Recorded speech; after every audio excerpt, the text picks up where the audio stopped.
I work for a product company, so the numbers were really nice to hear from you. This is Sriram Golconda, not Sriram Gavita again.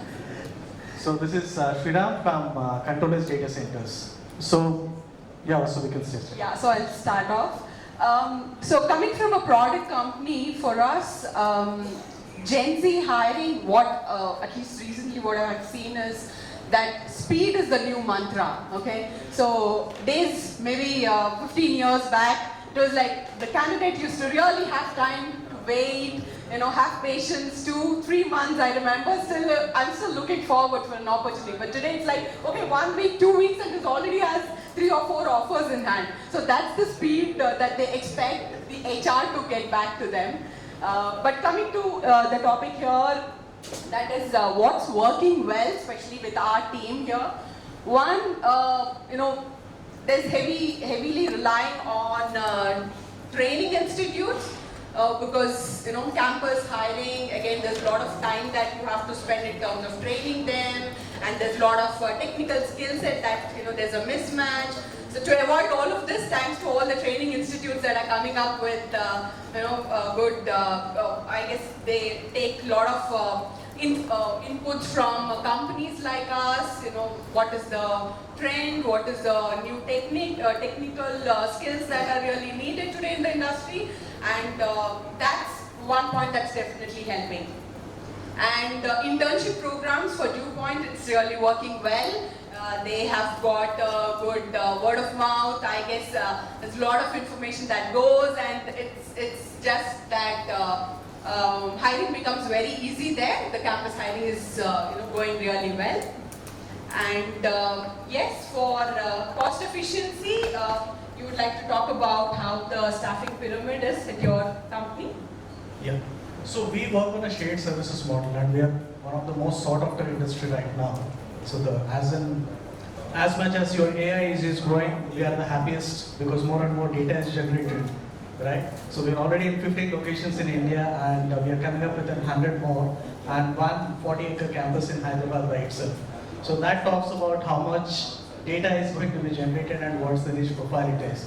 So while we work on this shared services model, it is very important for us to maintain the cost as well.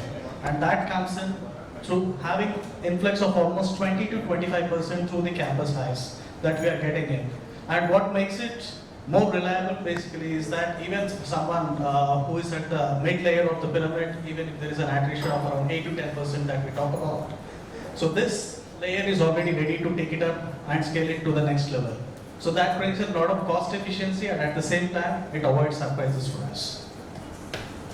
Yeah, with that, mostly Vasu has played the role of bringing in people on board, being a good person. So let me be the bad cop. So she has covered in terms of what is working out well. So it's more about the employee life cycle after they join, what happens there, right? So what's not working well over here? So we talk about the training. So one of our teammates, Vijaya, talks about the need versus availability. So it's more about a chicken and egg story again. Not every other organization has the budget to go ahead and hire for a bench, right? So when the project is available, you don't have readily available resources, and at the same time, it's vice versa. And the most other important thing that it has is the time taken to hire. So that's in what she had already mentioned, that hiring from training institutes was working out better because you have a trained product instead of a raw material available for you. Now, another important thing is, I have the other side of the story, which I have to talk about. So we probably influx almost 20% of our workforce, which is close to around 600 to 650 campus hires every year. And we invest a lot of time and money on it, 3+ months, right? And we train everything on the niche technologies and all these profiles. But what happens? Do we give that opportunity for them right from the day one? No. I think Anshul from Fasos also has covered this point. Don't give them too much of exaggeration. Unfortunately, that happens during the campus hiring when we have to attract the top talent to us. So we speak about all the latest technologies, we onboard them. But yes, do they start right from the day one with the same technology? No. They will have to wait for their opportunity. And trust me, this is not something they have the patience to wait for. They will start jumping in, and since we have invested time and money on training, even you put across a service agreement or you tie it with a bond or anything, they don't care. They just pay it and they say, boss, I would like to work only on this technology, I would like to leave. Right? I guess So, speed again works there. So, you don't meet their demand, then they just have many other opportunities in hand. So, both ways, it's the speed at the time of joining and again at the time of leaving as well. so next we cover the playbook. Okay, so one is standardizing of assessments. So there's a lot of psychometric tests that we hear about, but then the assessments are mostly done on the technical side. But then how practical are they? Are they able to get themselves acclimatized to the corporate culture, their behavioral assessments? These are some of the things that a couple of our teammates were saying that this is something very important, because there's always 20% of the hiring that we do, and then about 3 months then we realize they're not the ones that we want, So you can't send them back as well. So again, there is a process, you have to put them in VIPs and all of that. So the assessments have to be more stringent so that we get the best talent. Yeah.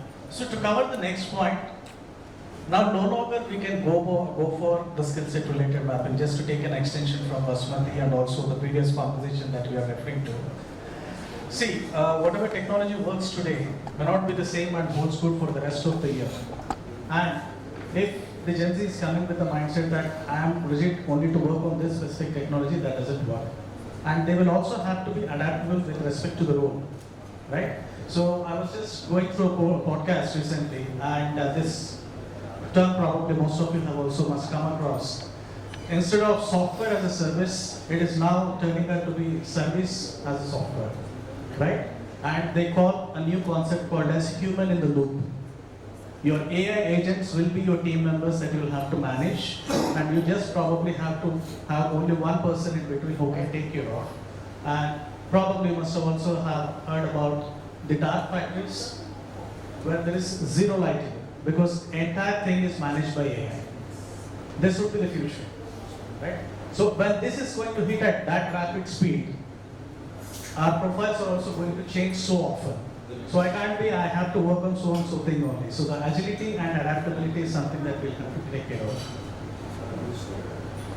Again, innovation mindset is one thing that constantly all the top management always wants. So ex-millennials, no, the Gen Zs always wanted because of this, how soon can they adapt? So today, when there is a challenge that we put across in the office, then there's only Gen Z that comes forward. They are the only ones who are ready to experiment. The rest are like, I'm doing my job, don't disturb me, kind of attitude. But then what we really want is someone to come forward with that innovation mindset, being a entrepreneurship. Yes, having that mindset is something that we are looking forward to, and that's something that we need now. Yes. Thank you. Thank you, everyone.